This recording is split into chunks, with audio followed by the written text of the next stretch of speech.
On the smoky shores of Francois Lake in northern BC, this ferry is running around the clock to shuttle evacuees to safety. Taken right from the ferry, Francis Forrester Ferry. Shirley Wilson left her home yesterday. My one daughter said, Mom, it was like from hell to heaven, just black and stormy and smoky. And then we got to another area about Owen Lake and it was just blue skies and like heaven.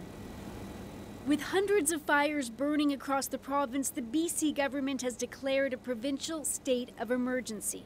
This decision has been made on the basis of advice that we have received in terms of the number of fires, the nature of the fires, as well as the long-term outlook. By that, he means the weather. Firefighters from Australia, New Zealand and Mexico have been brought in to provide support, and so have members of the Canadian military. These are our neighbors, goats and sheep. Ellen Reynolds left her rural property even before the evacuation order was put in place. She's now helping to take care of the hundreds of goats, sheep and chickens that are displaced as well. It was so black we turned all the lights on at 3 o'clock.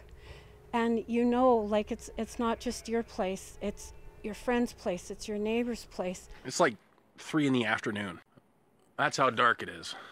Isn't that crazy? The state of emergency is in place for 2 weeks. It can be extended, but officials are stressing that so far the situation this summer is much different than last year, when fires burned closer to larger communities and 70,000 people were forced from their homes.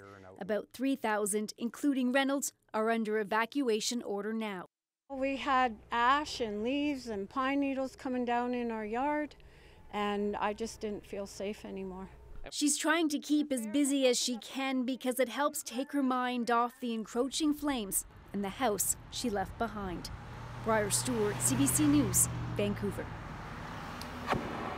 Now, the fires are one thing. The smoke, that's a whole other. It's been wafting into neighboring Alberta. That entire province is now under a special air quality advisory, and you can see why. This is what people in Calgary woke up to this morning, and it was a similar story in Edmonton. Environment Canada says the bad air is expected to stick around until at least tomorrow.